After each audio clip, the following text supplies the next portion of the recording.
Everybody ready? Ready? Yeah. All right, listen. It's your weekend show. Quiet, numbskulls, I'm broadcasting. With Bob Biermann. It's great. And welcome to your weekend show. I'm your host, Bob Biermann. So glad you're with us this weekend. Can you believe we are now on the verge of entering the month of September? 2/3 of the year are behind us. We have a very special program still going back one more time to the year of 1969. But right now, it's September.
The group Earth, Wind, and Fire and September.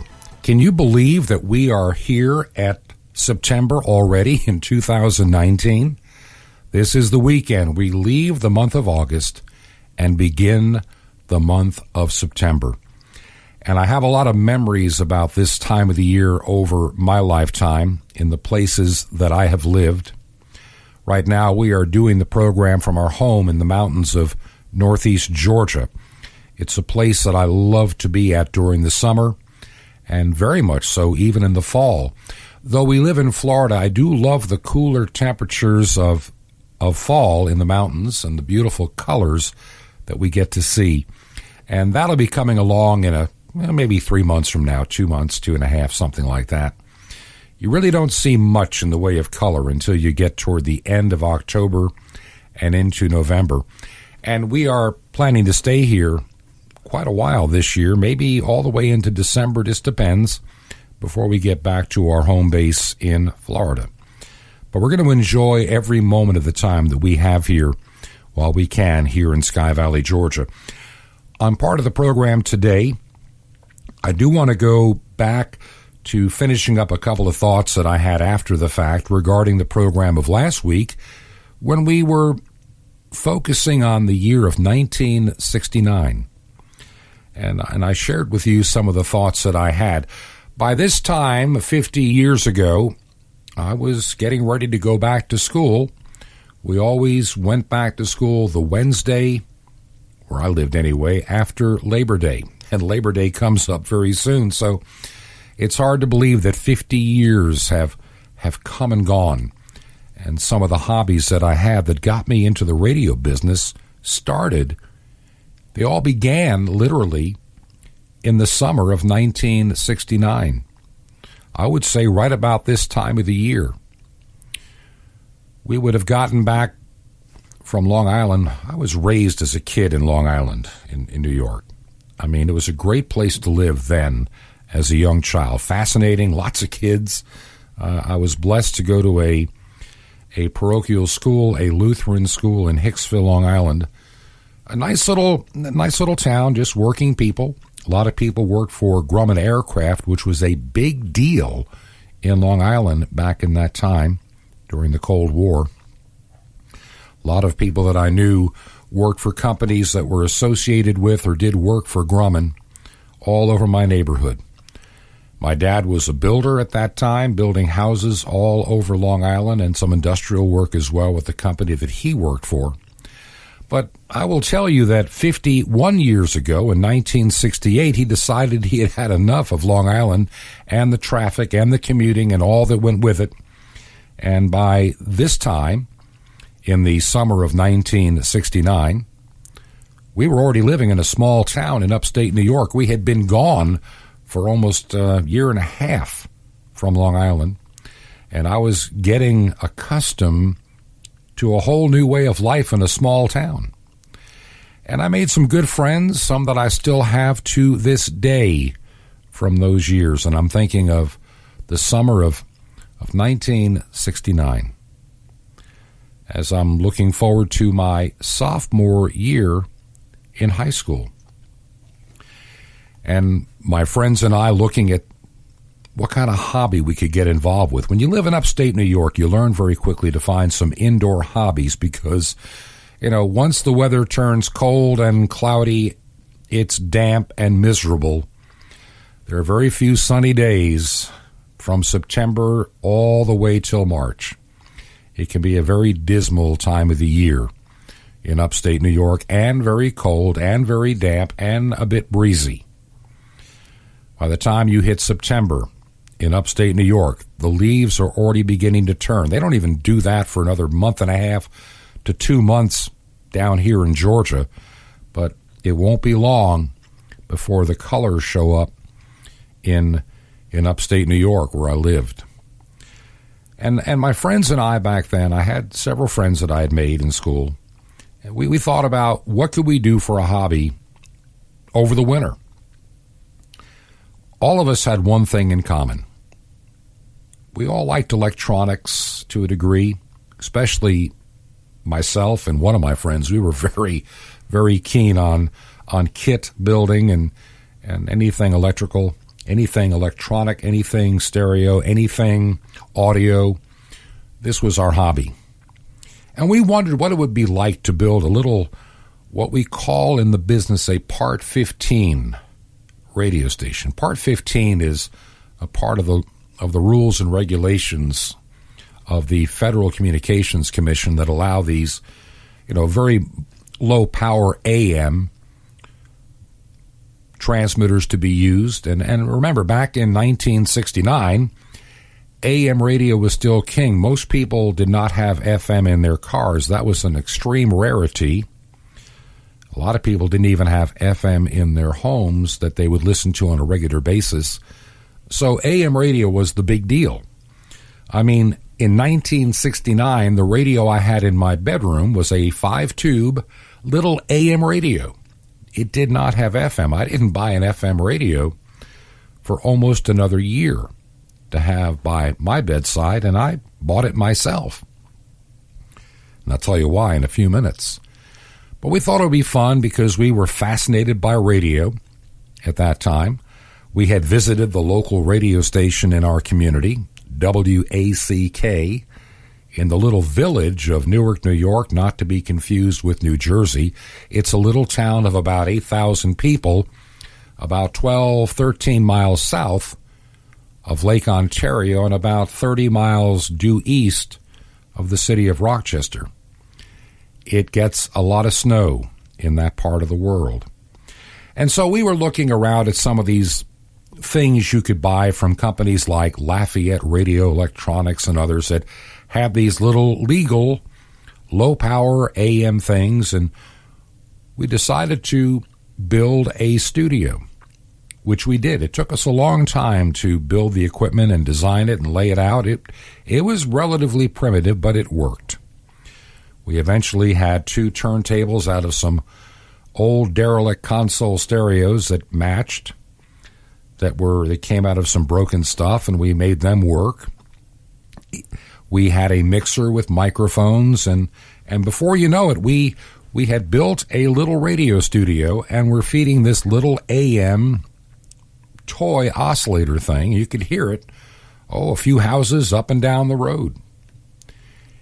It was a lot of fun to play with at that time, to begin to understand how radio worked. And then we discovered the beauty of FM radio and the fact that, back in 1969, FM was not a big deal. And when I found this little FM transmitter, it was mono, nothing spectacular, and into a little tuned antenna on the roof of a house, it got out a couple of miles. Kind of scary. And that's what we played with for the next 2 years, and actually had a following and an audience of high school students listening to us on FM.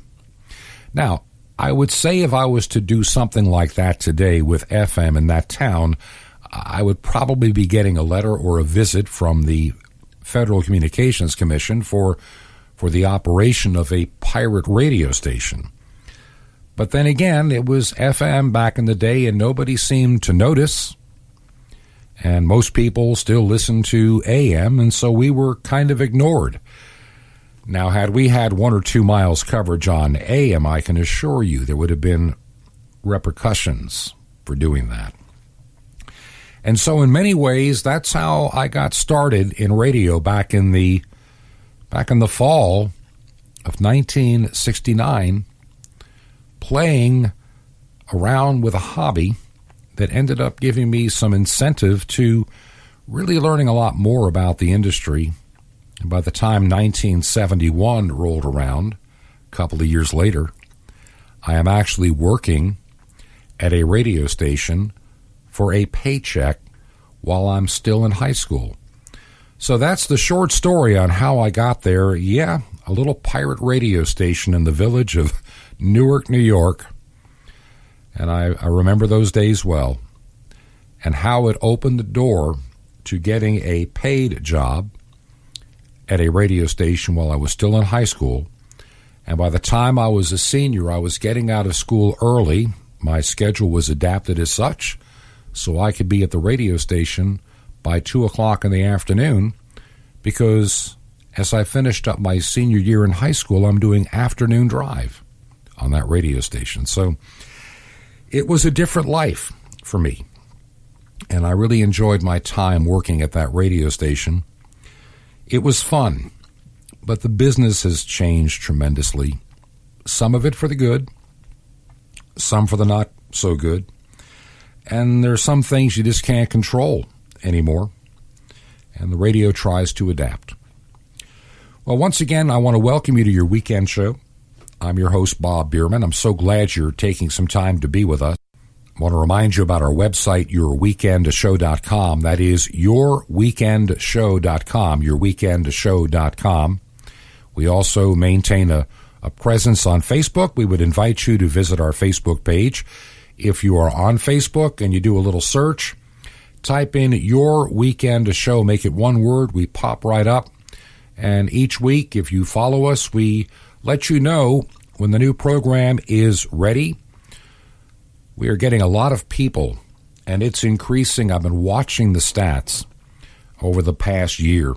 the number of people that listen to the program that listen online versus on radio. It is growing. And so we're thankful for the opportunity. We are getting people listening on platforms like Spreaker.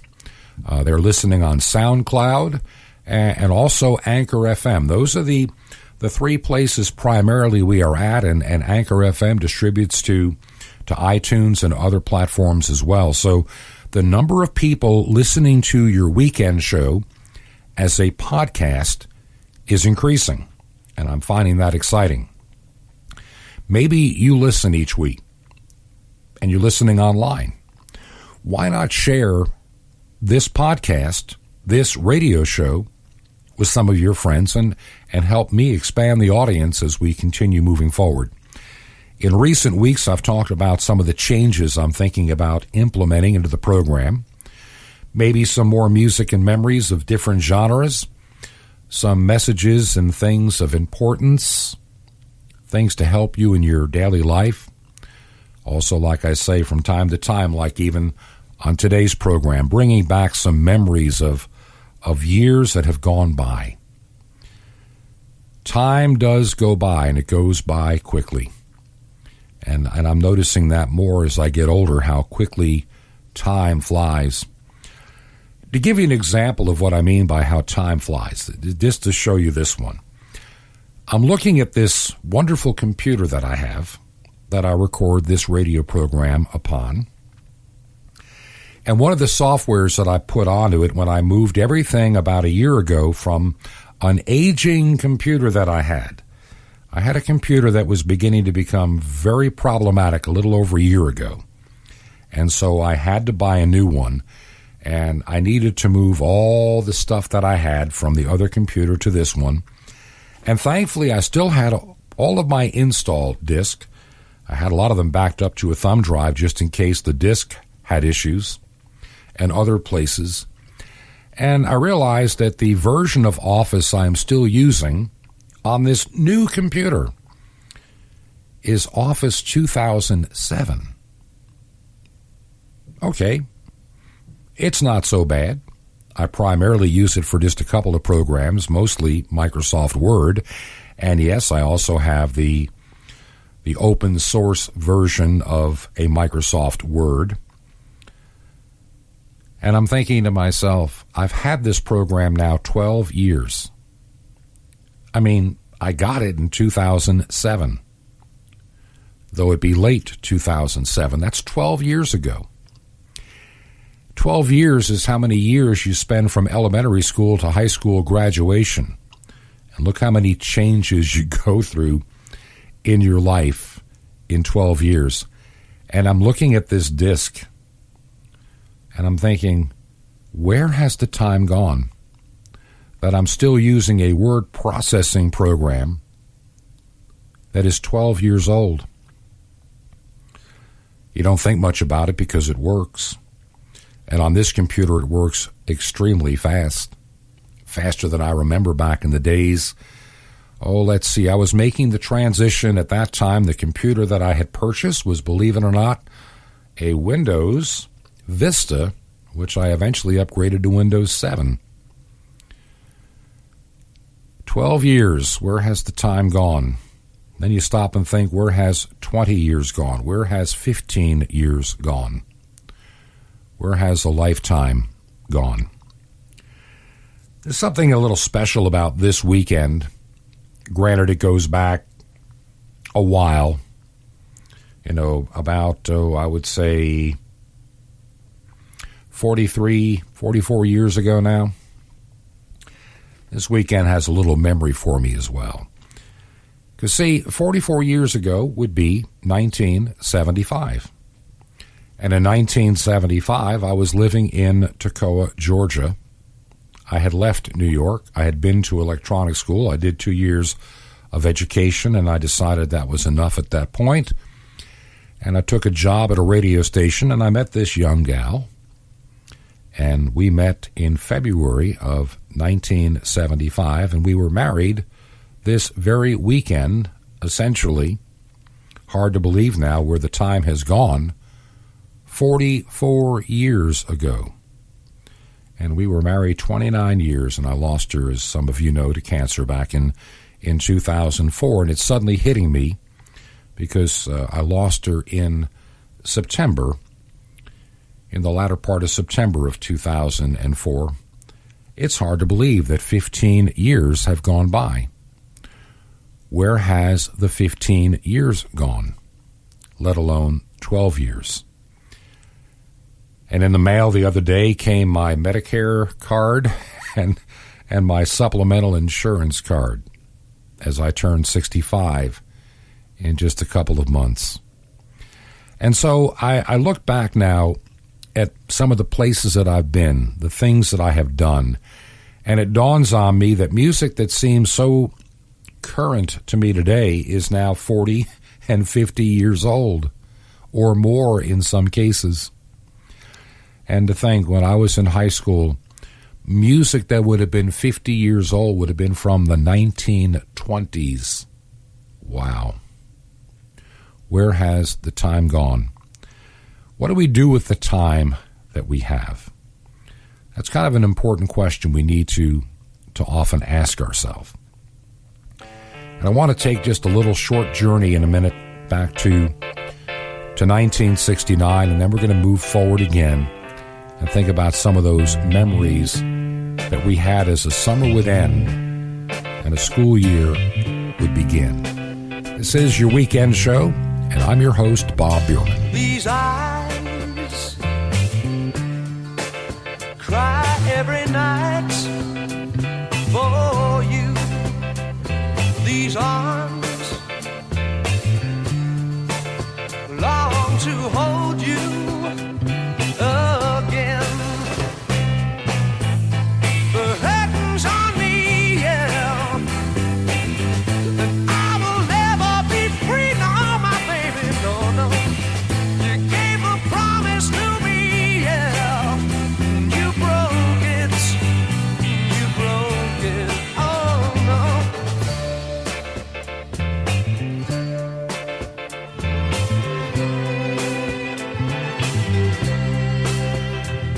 These eyes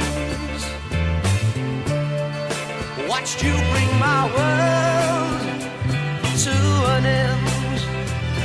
This heart could not accept and pretend. The curtains on me, yeah, and I will never be free, no, no, no.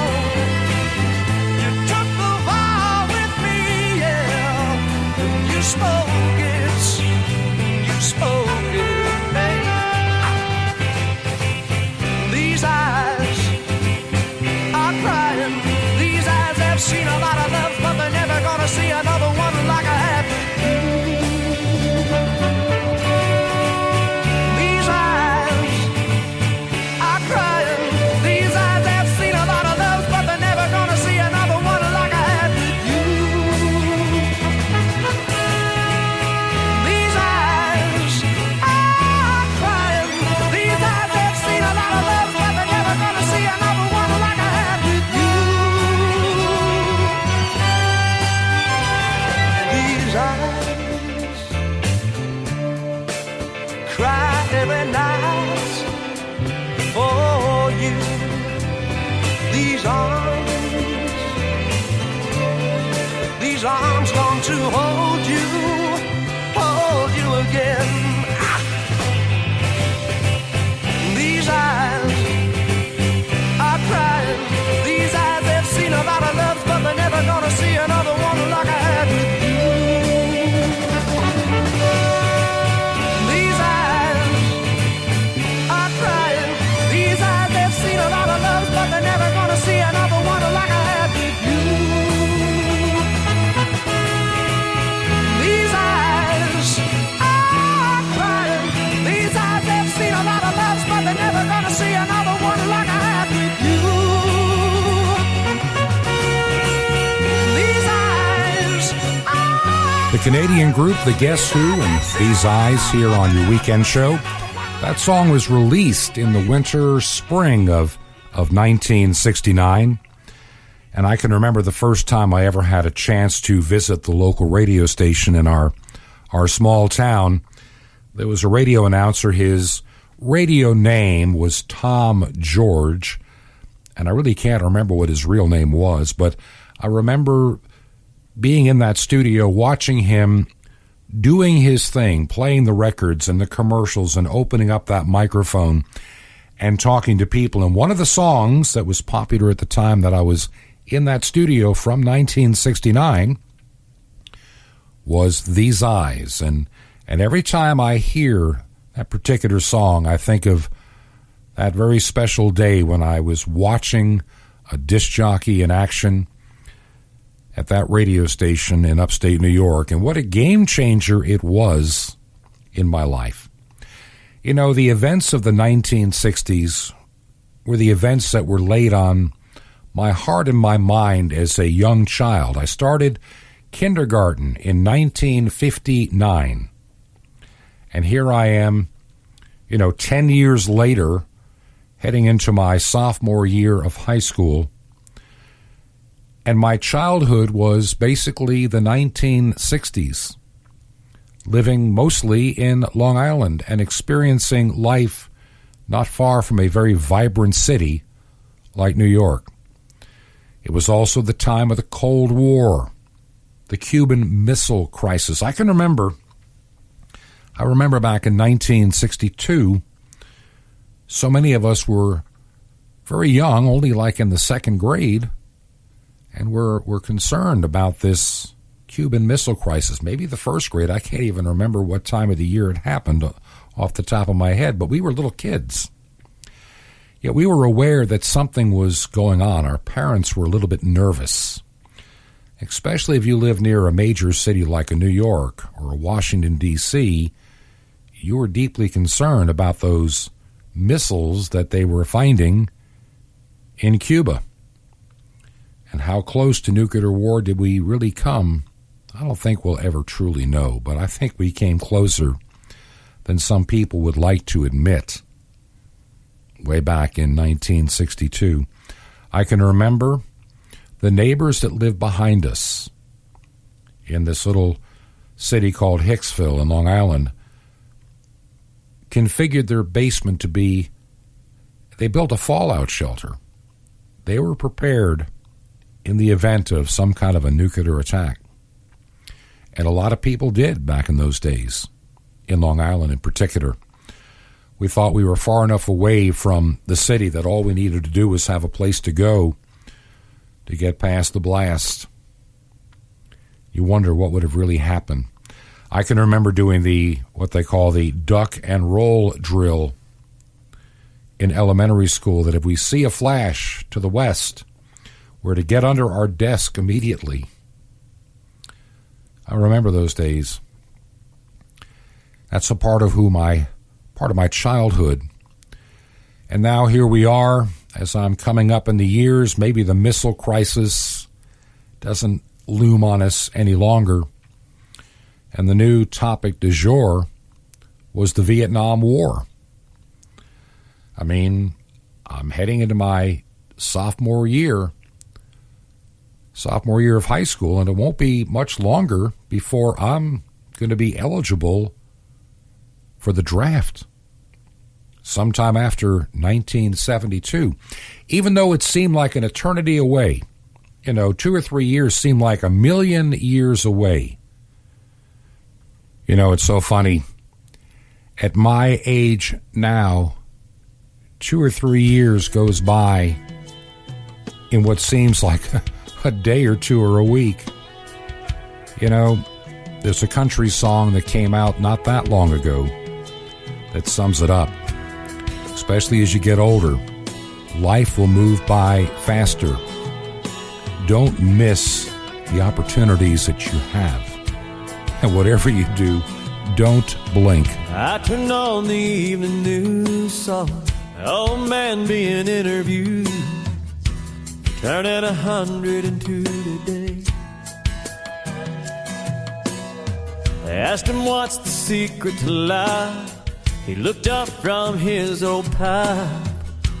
Laughed and said all I can say is, don't blink. Just like that, you're 6 years old and you take a nap and you wake up and you're 25. Then your high school sweetheart becomes your wife. Don't blink, you just might miss your babies growing like mine did, turning into moms and dads. Next thing you know, you better have a 50 years as they're in bed, and you pray and God takes you instead. Trust me, friend, 100 years goes faster than you think. So don't blink.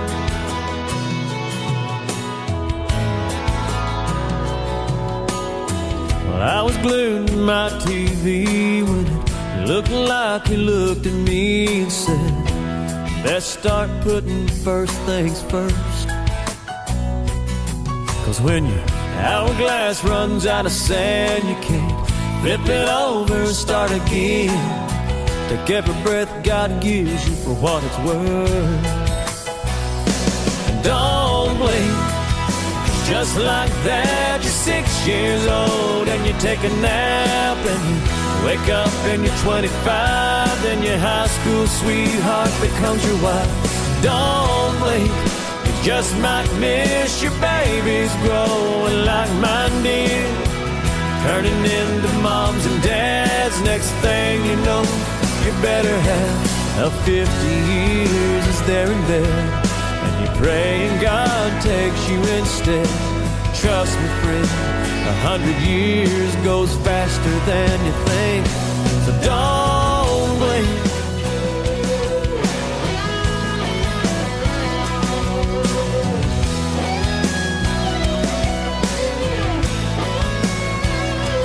I've been trying to slow it down. I've been trying to take it easy in this here today, gone tomorrow world we're living in.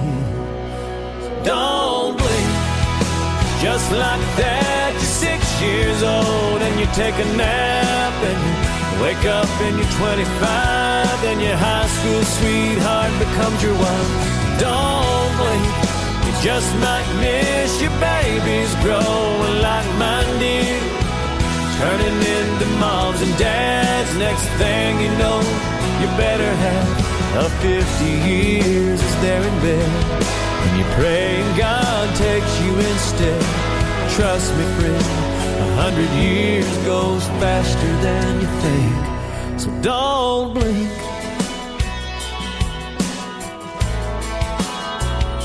No, don't blink. Life goes faster than you think. Kenny Chesney, don't blink. You know, I'm learning that the hard way. I was visiting a few weeks ago with some of my family that lives up here in this part of Georgia. I have two stepdaughters, one that lives in Florida, one that lives up here in Georgia. And, of course, I have grandchildren. And I look at them now, some that have gone on to college and everything else. It's like, where did the time go? How did this happen? It seems like only yesterday I'm a stepdad, and then I'm having a hard time grappling with being a grandfather. And before you know it, another generation will be taking its place in the world. Don't blink. The time goes by too quickly. You know, something else that I'm really learning in my life today is not to waste time. Not to waste time.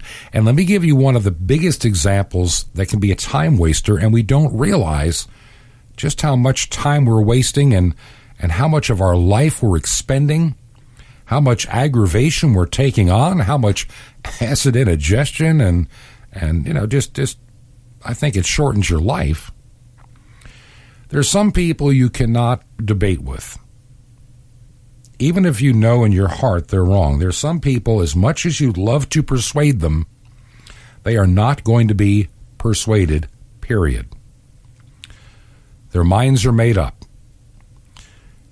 And you can sit around and debate politics with people all day long. And I've learned something. You can debate all you want, but it's seldom, if ever, that somebody's mind is changed by something that somebody else says. And we can see families, and I've had it happen in my own, where I have a niece that just doesn't want to talk to me because, well, she thinks I'm just narrow-minded. My politics are not the same as hers. And she's the niece, really through my biological family. For those that don't know, I was adopted as an infant into the family in which I was raised, and I discovered I had some biological family in my 30s that I've met.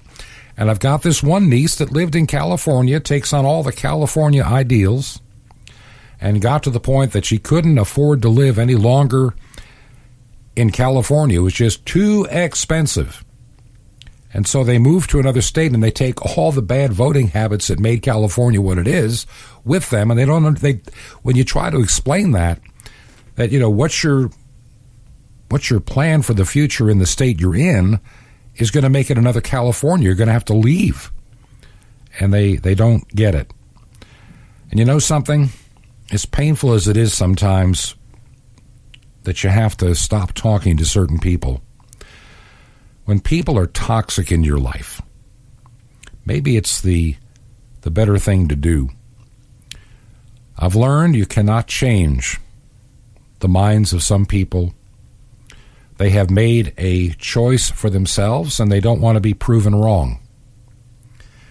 And I can spend time theologically or in politics debating certain issues with people, and you realize, at least I've come to realize, that years later, nothing changes. I've come to conclude one thing, and this is from life experience, that sometimes people, I'll use the area maybe even of politics, and I'm not going to say which side. You figure it out for yourself. You try to explain somebody why you think you do about a certain political issue. Yet from their life experience, or what they think, or where they're raised, or the college they attended, and especially if they are younger and just starting out, they don't have a whole lot of life experience yet. Oh, they'll get it. They'll get it rather quickly. People tend to only change some of their thinking when they are given a dose of personal reality. All the words you can say to somebody won't mean a thing until something happens in their life to make them rethink their own position on a particular issue. Now, let me say that again. I want to make sure you're understanding exactly what it is that I'm saying. There are a lot of people out there that have these wonderful ideas about how life should be and what they think, what makes sense to them, and I understand it. I can understand 100% where they're coming from because they haven't had a sufficient amount of life experience to fully make some rational decisions. There are times now, looking back, and I may offend some of my younger audience in saying this, I was one of the first to ever vote at the age of 18 because they had just changed it the year before. And I turned 18 in October of 1972, meaning that come November, I could vote. And I can remember very well going to the Summit County Courthouse, or whatever building it was, near Akron, Ohio, where I registered to vote for the first time. I was working, and I was paying my own way through school. And I can tell you, because of the life experience that I had at that time, it definitely influenced my vote that year. And let me give you an example of what I'm talking about. The guy running for president against Richard Nixon, his last name was McGovern. and he was proposing to give every American $1,000 to help the economy.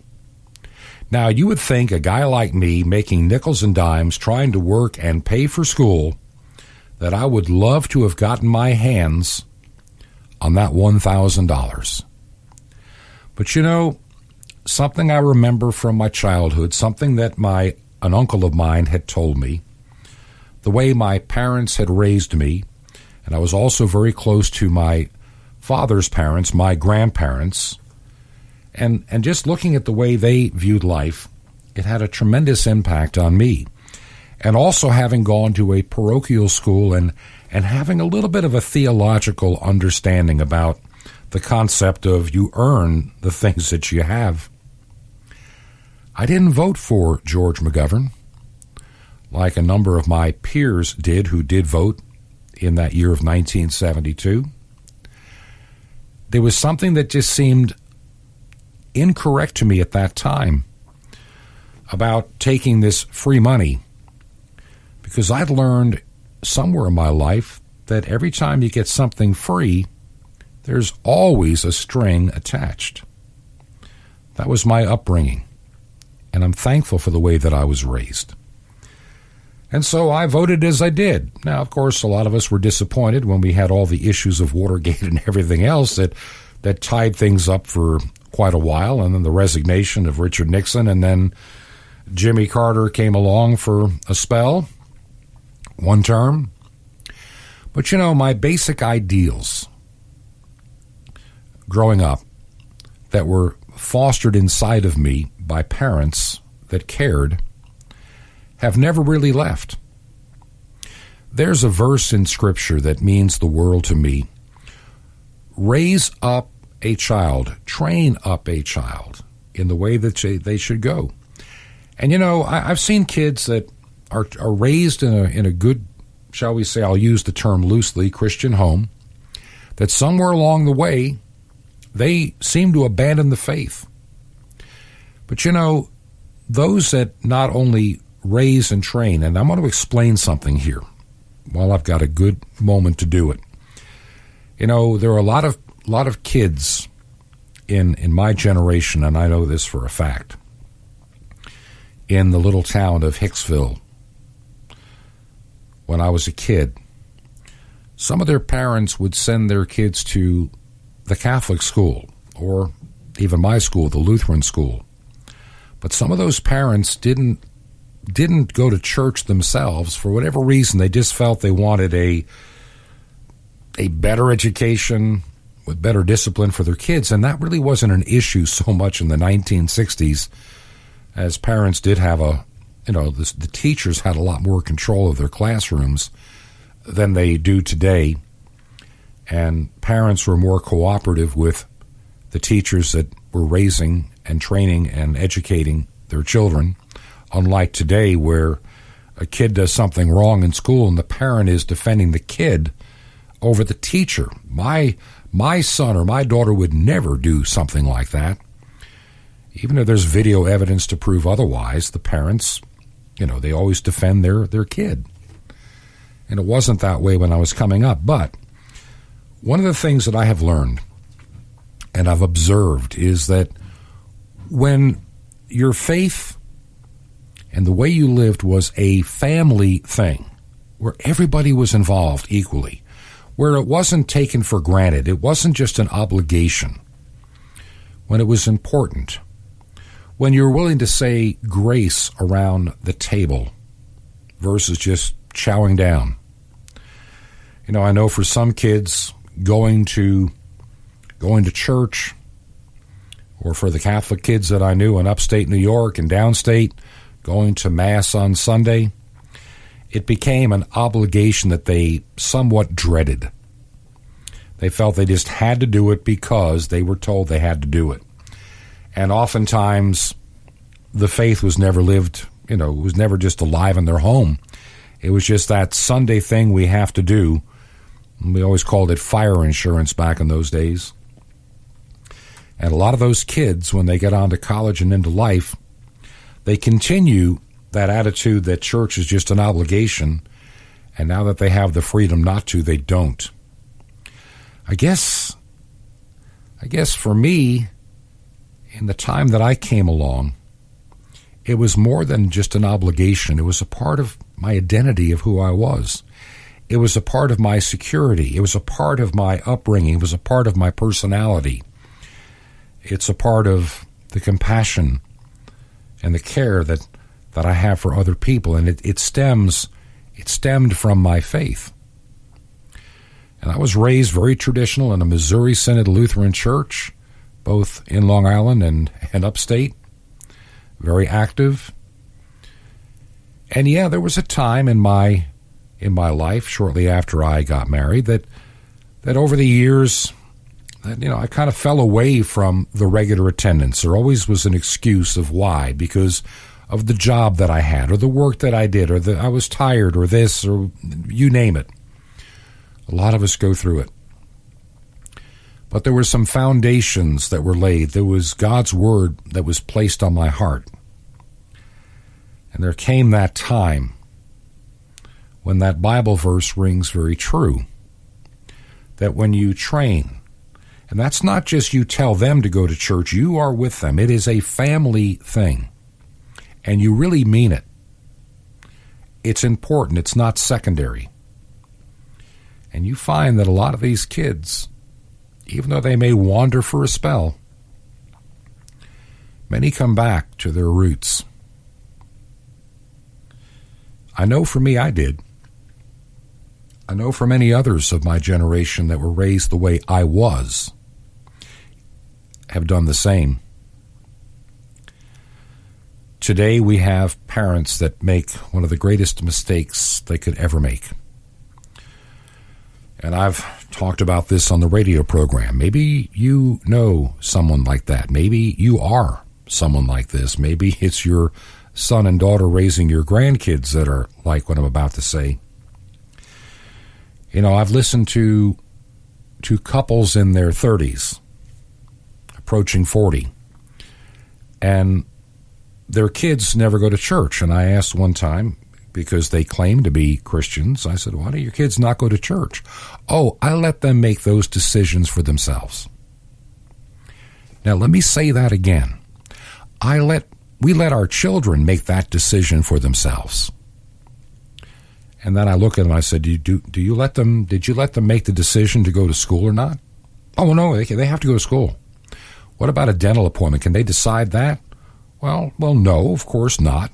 Well, what about going to the doctor? What about taking medicine if they need it? What about taking a bath or a shower or brushing their teeth?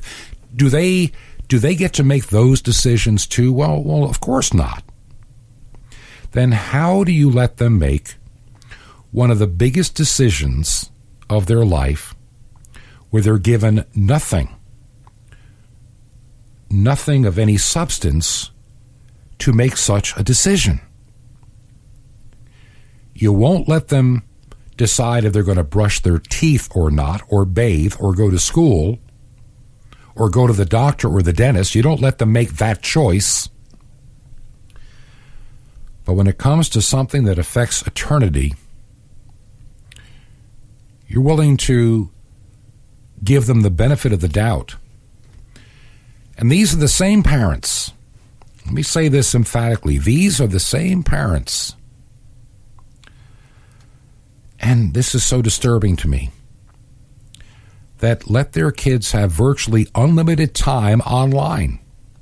And they have no clue of what their kids are doing, what influences are coming into their life.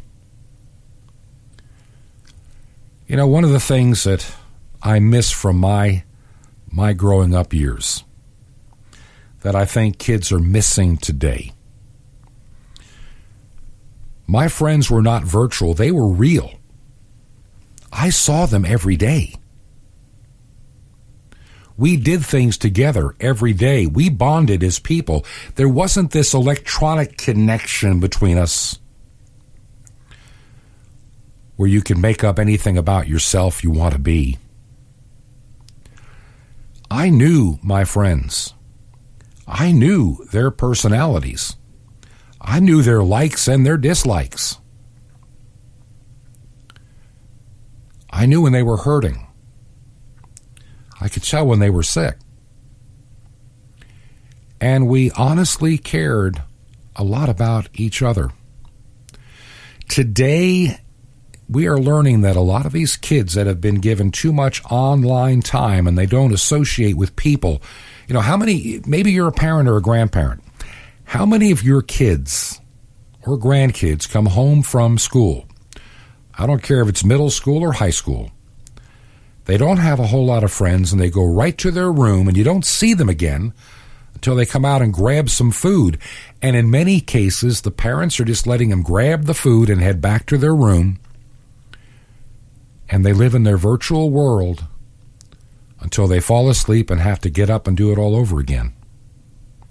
I'm not saying every kid is that way, but far too many today have become loners. I can remember the times that I was, quote, alone in my bedroom growing up. And the more I've thought about it, the more rare that it was, especially as I got older. Yeah, in upstate New York, when it's, 20 degrees or 10 below zero outside and it's snowing, and you don't feel like going out, and it's wintertime, and it's after dinner, and your homework's done, and you don't feel like watching what's on TV, you might put the radio on, and you might do a little bit of reading. You might even pick up the phone and call one of your friends. I just don't remember being isolated in some virtual world. I can think of the rarest of occasions that I'd put a pair of headphones on and maybe on a rainy day listen to a record album or something. But I didn't spend 8, 9, 10 hours with a racing heart online worrying about a virtual world that has no reality.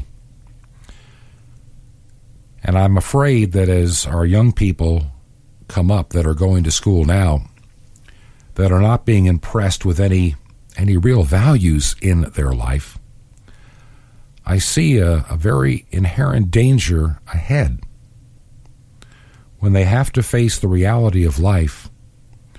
More and more young people are not going to be equipped to be able to deal with the reality, because they've always lived in a world in their bedroom where there was a reset button, or they could unfriend something and move on to something else. That will not always be the case in the real world. Now I want to change gears for just a moment. We've been playing some of the music that goes back to 1969 last weekend and this weekend. That period of time was also the beginning of something else that affected my life in the years going forward. Now remember, I was a student of Top 40 radio growing up because it was what we were surrounded with. I remember listening to the radio as a kid in the 3rd, 4th, and 5th grade, kind of in the background of my life. I knew all the songs recorded by the Beatles back in my day as a kid, and I know them to this day. I've got a great memory of the music of the 1960s because my dad listened to radio a lot when we were in the car. And so I have a great knowledge of that music, and also then coming into the 1970s, which was, my high school years transcend the late 60s into the early 70s. And so as I started my radio career, of course, the music of the 70s was a big deal to me. But something else was occurring which had not really occurred before in my lifetime, at least to my knowledge. We had this phenomena occur in the late 60s. Now, in the mid-60s, we started having what was called the hippie generation. You remember them, the flower children? If you're going to San Francisco, be sure to wear a flower in your hair.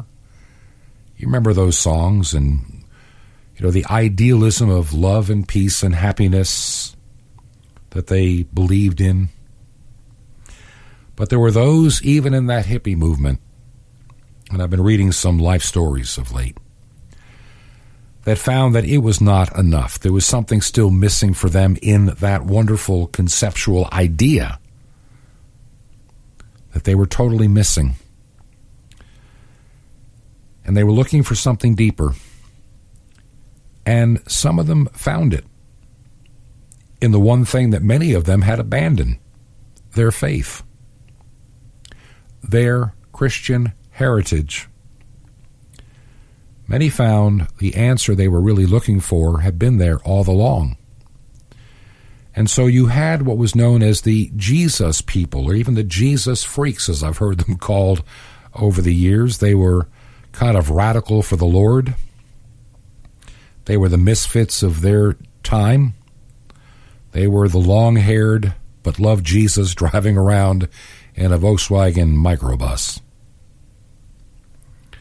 But you know, they started a genre of music. And there was so much feeling in the early Christian contemporary music that came out in the late 60s and into the early 70s. I'll talk a little bit more about that in a few minutes, but here's an example of the kind of music that I'm talking about from 1969. Life was filled with guns and war, and everyone got trampled on the floor. I wish we'd all been ready. Children died, the days grew cold. A piece of bread could buy a bag of gold. I wish we'd all been ready. There's no time to change your mind. The sun has come and you've been left behind.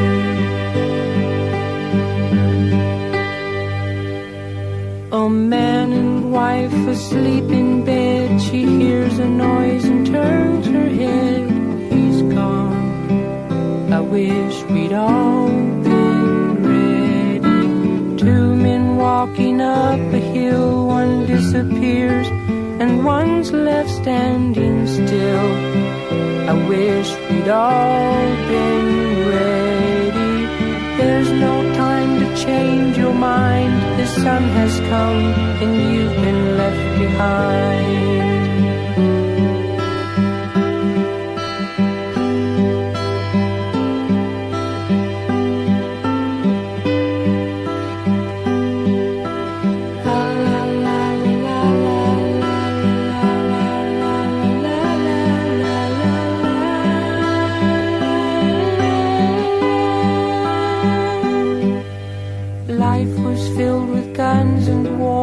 Everyone got trampled on the floor. I wish we'd all been ready. Children died, the days grew cold. A piece of bread could buy a bag of gold. I wish we'd all been ready. There's no time to change your mind. How could you have been so blind? The Father spoke, the demons died. The sun has come and you've been left behind. You've been left behind. You've been left behind. Larry Norman, You've Been Left Behind, and that's where we're going to have to leave it for this week. We will pick up next week talking about this genre of music and also a few more memories from the year of 1969. Don't forget the website, yourweekendshow.com. That is yourweekendshow.com. And until next week at this same time, may God richly bless you, is my prayer.